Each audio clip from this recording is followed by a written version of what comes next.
चलिए आइए आज की क्लास में जो हम लोग पूरा एकदम एनर्जेटिक होकर जो सीखने जा रहे हैं वह यूनिवर्सल ट्रूथ है। और यूनिवर्सल ट्रूथ में से क्वेश्चन जो है, चाहे 10th बोर्ड एग्जाम हो चाहे 12th बोर्ड एग्जाम हो, अंग्रेजी ग्रामर पोर्शंस में ये यूनिवर्सल ट्रूथ से क्वेश्चंस रहता ही रहता है और ये बहुत ही आसान होता है। आइए ध्यान देंगे। यूनिवर्सल का मतलब होता है, यहाँ रूल नंबर 6 में हम देखेंगे कि इन्वर्टेड कोमा के अंदर, इन्वर्टेड कोमा के भीतर या अंदर कोई ऐसा कथन स्टेटमेंट जो सत्य या सिद्धांत, यानी वैसा सत्य जो कभी परिवर्तन ना हो सके, बदल ना सके, उसको हम लोग यूनिवर्सल ट्रूथ बोलते हैं। क्या बोलते हैं? यूनिवर्सल ट्रूथ बोलते हैं। और यूनिवर्सल ट्रूथ का जब डायरेक्ट से इनडायरेक्ट हम बनाएंगे तो केवल इन्वर्टेड कोमा हटाने के लिए कंजक्शन डैट्स जोड़ते हैं, बाकी जो सत्य होता है उसमें हम लोग कोई परिवर्तन नहीं करते हैं। क्यों ना आपका ये रिपोर्टिंग वर्ब जो है पास्ट टेंस में हो। यहाँ देखिए, रिपोर्टिंग वर्ब अगर पास्ट टेंस में भी हो, पास्ट टेंस में रहने पर भी रिपोर्टेड टेंस नहीं बदलता, यानी इसके टेंस में, इसके जो ERM है इसमें कोई परिवर्तन नहीं होगा। यानी यूनिवर्सल ट्रूथ जैसे work is worship, honesty is the best policy, तो ये सब जो होता है यूनिवर्सल में आता है, इसमें कोई परिवर्तन हम लोग नहीं करेंगे। अगर ये पास्ट टेंस में भी होगा ना तो रिपोर्टेड जो स्पीच होता है उसमें कोई परिवर्तन नहीं होता है, केवल कंजक्शन इन्वर्टेड कोमा हटाने के लिए कंजक्शन डैट का प्रयोग कर लेते हैं। एकदम सहूलियत से सावधानी पूर्वक देखेंगे, रिवीजन करेंगे, बेहतर समझ में आएगा। लेक्चर वाइज जैसे कि नरेशन हम लोगों ने जो स्टार्ट किया हुआ लेक्चर 1 से देखेंगे, जो भी नए विद्यार्थी जुड़ रहे हैं लेक्चर 1 से देखेंगे तभी जाके और बेहतर समझ में आएगा। और समझने के दौरान आप अपने नोटबुक में अवश्य नोट करें ताकि आप बार बार इसको रिवाइज कर सकें, जिससे कि आपको याद रहे। तो आइए देखते हैं। इस तरह से करके हम सभी ग्रामर के जितने चैप्टर हैं उसको हम लोग बेजाबते बढ़िया से कंप्लीट करेंगे। और साथ में जो एयरफोर्स ने भी आपका NDA हुआ जो और सभी पोर्शन से क्वेश्चन पूछता है, आपका antonym, synonyms, idioms, phrases, pair words है ना, वन वर्ड सब्स्टिट्यूशंस, ये सारे करेक्ट वर्ड, सारे टॉपिकों को हम लोग बेजाबते बहुत बढ़िया स्मूथली तौर तरीके से देखने वाले हैं, जो जिससे कि आपको आराम से जो है समझ में आ जाए। आइए देखते हैं। यहाँ पे हम लोग अभी जैसे कि हमने बताया कि यूनिवर्सल ट्रूथ जहाँ दिखे, यानी वैसा सत्य जो कभी परिवर्तन ना हो, तो उसका ये जो रिपोर्टेड वर्ब जो होता है नहीं बदलता है। क्यों ना? रिपोर्टिंग वर्ब जो होगा रिपोर्टेड स्पीच नहीं बदलता है। क्यों ना? रिपोर्टिंग वर्ब जो होगा वो आपका पास्ट में हो। तो आइए यहाँ पे इसका हम लोग इनडायरेक्ट देखते हैं। ये सबसे आसान होता है। जैसे द अर्थ इज राउंड, पृथ्वी गोल है, तो ही हो जाएगा। और सेड के बाद यहाँ पे कोई ऑब्जेक्ट नहीं है तो इसको हम नहीं बदलेंगे। हाँ, अगर सेड के बाद to, me, to, you, to, us रहे तो इसको हम टोल्ड में बदलेंगे। तो ही सेड इन्वर्टेड कोमा हटाने के लिए डैट का प्रयोग, डैट, और ये यूनिवर्सल ट्रूथ है तो इसमें कोई परिवर्तन नहीं होगा। हूबहू जैसे है वैसे हम इसको लिख देंगे। तो क्या लिख देंगे? The earth is round. यानी एक बात यहाँ पे समझ लेंगे कि जब यूनिवर्सल ट्रूथ वर्ड आपको मिले तो केवल इन्वर्टेड कोमा हटाने के लिए डैट का प्रयोग, और इधर जो रिपोर्टेड स्पीच जो होता है इसमें कोई परिवर्तन हम नहीं करते हैं। इस पे आइए एग्जाम्पल एक और हम लोग देख लेते हैं। इसमें एग्जाम्पल हम लोग एक और देख लेते हैं। जैसे यहाँ हम लिख देते हैं डायरेक्ट स्पीच, ये हो गया। तो एग्जाम्पल हम यहाँ पे दे देते हैं, my father said to me. इसमें ऑब्जेक्ट वाला है ये, my father said to me, ये इसमें आप देख रहे हैं कि ये ऑब्जेक्ट वाला है। Honesty is the best policy, honesty is the best policy, ईमानदारी एक सर्वोत्तम नीति होती है। मेरे पिताजी मुझसे कहते हैं कि ईमानदारी एक सर्वोत्तम नीति होती है। तो इसका आइए इनडायरेक्ट बनाते हैं। तो इसका भी जो यहाँ पे हम ध्यान देंगे कि ये हमारा पास्ट टेंस में है, रिपोर्टिंग वर्ब। और रिपोर्टेड स्पीच जो देख रहे हैं कि यह एक यूनिवर्सल ट्रूथ है कि ईमानदारी सर्वोत्तम नीति होती है, तो इसमें हम कोई परिवर्तन नहीं करेंगे और यहाँ परिवर्तन होगा क्योंकि सेड टू के बाद यहाँ पे क्या है? हमारा ऑब्जेक्ट है। तो सेड टू के बाद ऑब्जेक्ट है तो इसको हम टोल्ड में बदल देंगे। किस में बदल देंगे? टोल्ड में बदल देंगे। तो इसका हम नरेशन बनाएंगे, माई फादर सेड टू को हम लिख देंगे टोल्ड मी। इन्वर्टेड को हटाने के लिए क्या सीखा है, दैट। इसमें कोई परिवर्तन नहीं होगा, जैसे है वैसे हम इसको लिख देंगे। तो क्या है हमारा, honesty is the best policy. चलिए आइए इस पे और एग्जाम्पल एक दो हम लोग देख लेते हैं। चलिए अब आइए हम लोग इस पे एग्जाम्पल को समझते हैं यूनिवर्सल। जैसे कि इसमें हमने बताया कि जो भी यूनिवर्सल ट्रूथ हो उसमें कोई परिवर्तन, कोई चेंजेज हम नहीं करते हैं।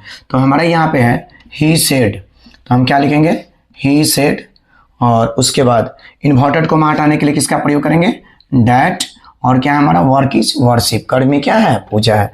तो जैसे है वैसे उसको हम क्या करेंगे, लिख देंगे, वर्क इज वर्शिप। ध्यान देंगे। अब यहाँ बात करें, the teacher said the sun rises in the east and sets in the west. सूर्य पूरब में उगता है और पश्चिम में अस्त होता है। तो यहाँ देखिए क्या इसका लिखेंगे, the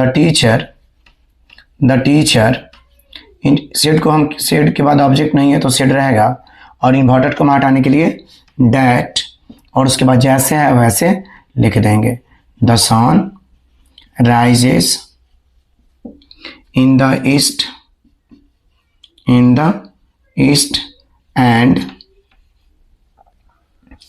and set in the west and set in and sets हो जाएगा in the west। इसको देख लेंगे, थोड़ा छोटा हो गया। चलिए आइए, यानी the sun rises in the east and sets in the west, इसमें कोई परिवर्तन हम नहीं करेंगे। अब आइए ही सेड, ये भी सत्य है, यहाँ ध्यान देंगे, ये नहीं बदलेगा। ही सेड इन्वर्टेड को हटेगा तो डैट, और 2 and 2 is 4 या मैक्स 4 लिखा सकता है इसको। तो 2 and 2 is 4। चलिए, तो ये यूनिवर्सल ट्रूथ हमारा रहा कि जो यूनिवर्सल ट्रूथ वाले वाक्य में हम याद रखेंगे कि इन्वर्टेड को हटाने के लिए केवल डैट जोड़ते हैं, बाकी जो होता है सेंटेंस उसको हम लोग हूबहू लिख देते हैं, इसमें कोई विशेष परिवर्तन नहीं करते हैं। चलिए आइए इसके बाद वाला रूल को हम लोग देखते हैं। चलिए, इसके पहले के क्लास में हम लोग जो पढ़े थे कि विदाउट ऑब्जेक्ट वाला डायरेक्ट से इनडायरेक्ट बनाए थे, कि जैसे रिपोर्टिंग वर्ब प्रेजेंट टेंस में हो तो रिपोर्टेड स्पीच का कोई टेंस नहीं बदलता है। अगर सेज टू के बाद अगर ऑब्जेक्ट मिला था हमें तो उसके बाद हमने टेल और टेल्स में बदलना सीखा था। उसके बाद के नियम में हम लोगों ने चेंज ऑफ टेंस रूल पढ़ा, जैसे कि इजआरएम रहेगा तो अगर रिपोर्टिंग वर्ब पास्ट में होगा तो उसका रिपोर्टेड स्पीच जो होगा वो टेंस बदलता है। जैसे इजआरएम को वाज, वेयर में, हैज, हैव को हैड में, शैल, विल को शुड, वुड में बदलना हमने बहुत बढ़िया से सिखाया हुआ था आप लोग को। अब यहाँ बात करेंगे कि यूनिवर्सल में तो हमें कोई दिक्कत नहीं है, सेड के बाद ऑब्जेक्ट हो तो टोल्ड में बदलेंगे, नहीं तो सेड लिखकर डैट और पूरा जो यूनिवर्सल ट्रूथ होता है उसको हम लोग लिख देते हैं। यहाँ जो पढ़ने जा रहा है ये रिपोर्टिंग और विदाउट ऑब्जेक्ट, जैसे कि देखेंगे कि यहाँ सेड टू के बाद कोई ऑब्जेक्ट नहीं है। जब कोई ऑब्जेक्ट नहीं होगा तो हम इनडायरेक्ट कैसे बनाएंगे, आइए देखते हैं इनडायरेक्ट स्पीच बनाने का नियम। 1 नंबर में हम सबसे पहले फर्स्ट सब्जेक्ट को हम लिखेंगे, फर्स्ट सब्जेक्ट को हम लोग लिखते हैं। यहाँ कोई दिक्कत आपको उम्मीद करता हूँ कि नहीं होनी चाहिए। नंबर 2 कि सेड के बाद कोई ऑब्जेक्ट नहीं है तो सेड के बाद यहाँ लिख देते हैं, समझ में आएगा कि बाद कोई ऑब्जेक्ट ना हो, कोई ऑब्जेक्ट ना हो तो हम क्या करेंगे, सेड ही लिखेंगे, सेड लिख देते हैं। यहाँ तक कोई दिक्कत आपको लिखते हैं, कोई दिक्कत नहीं होनी चाहिए। नंबर 3 क्या करेंगे हम बाबू, ध्यान देंगे, इन्वर्टेड कोमा, यानी जो यहाँ बात करेंगे हम लोग कि इन्वर्टेड कोमास जो होगा हटाने के लिए सेम वही रूल, हटाने के लिए हम डैट का प्रयोग करेंगे, हटाने के लिए डैट का प्रयोग करते हैं। यानी बात करेंगे कि इन्वर्टेड कोमा हटाना होगा तो हम लोग किसका प्रयोग करेंगे, डैट का प्रयोग करेंगे। और नंबर 4 जो होगा हमारा वो चेंज अ पर्सन और टेंस, चेंज अ पर्सन और टेंस जो होगा हम लिख देंगे, चेंज ऑफ पर्सन और टेंस को जो है हम लिख देंगे। बस यही 4 नियम याद रखेंगे, बिल्कुल बन जाएगा हमारा। और जो चेंज ऑफ टेंस के रूल में सिड टू के बाद अगर ऑब्जेक्ट हो तो केवल इसको टोल्ड में बदल देते हैं, बाकी नियम हूबहू रहता है। तो आइए हम लोग इसका इनडायरेक्ट बनाते हैं। तो नियम 1 पढ़िए क्या कहता है कि फर्स्ट सब्जेक्ट को लिखते हैं। तो इसका इनडायरेक्ट ऊपर वाला एग्जाम्पल का हम लोग देखते हैं। एकदम आसान से आसान तौर तरीके से आपको बताया जा रहा है, इसलिए थोड़ा सा पैसेंस रख के इसको वीडियो को लास्ट तक देखें, समझें, बिल्कुल क्लियर हो जाएगा डाउट्स, कहीं से कोई दिक्कत नहीं होने वाली है आपको। फर्स्ट सब्जेक्ट को लिखते हैं ही है तो क्या लिखेंगे ही। नंबर 2 सेड टू के बाद ऑब्जेक्ट न हो तो क्या लिखेंगे सेड। तो देखिए सेड टू के बाद ऑब्जेक्ट नहीं है तो ही सेड हो जाएगा। और उसके बाद नंबर 3 इन्वर्टेड कॉमा हटाने के लिए डैट का प्रयोग, तो यहाँ पे ही सेड डैट हो जाएगा। उसके बाद बस सभी के एक जैसा चेंज ऑफ पर्सन और टेंस। तो आई देख रहे हैं कि फर्स्ट पर्सन है, किसके अनुसार सब्जेक्ट, तो डैट क्या हो जाएगा ही। और ये रिपोर्टिंग वर्ब पास्ट में है तो इसका टेंस बदलेगा। तो इज आर एम को हमने किस में बदलना सिखाया था इसके पहले क्लास में, वाज वेयर। तो ही के संग क्या लगेगा वाज, ही वाज। और उसके बाद क्या है ग्लैड, ग्लैड के बाद टू बी हो जाएगा। और ध्यान देंगे टू बी हेयर का हम किस में डायरेक्ट में लिखते हैं, हेयर का देयर लिखते हैं, हेयर का देयर। और दिस का क्या बताए थे दैट।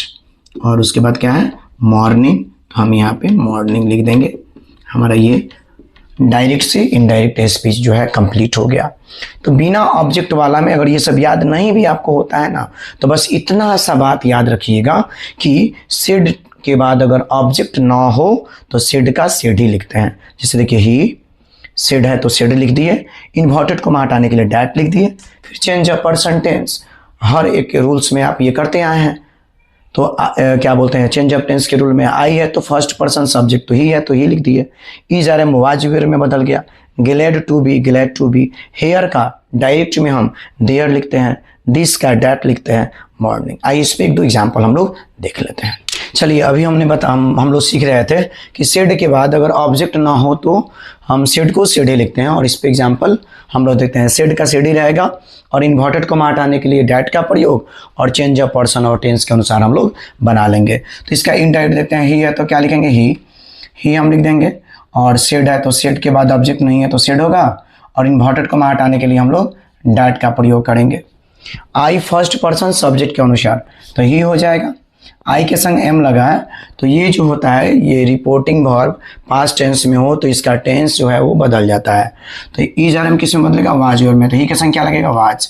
और नाउ का हो जाएगा देन, नाउ का क्या हो जाएगा देन। और उसके बाद स्पीकिंग हो जाएगा स्पीकिंग टू, और दिस का हम बदल देंगे डैट में, डैट बॉय।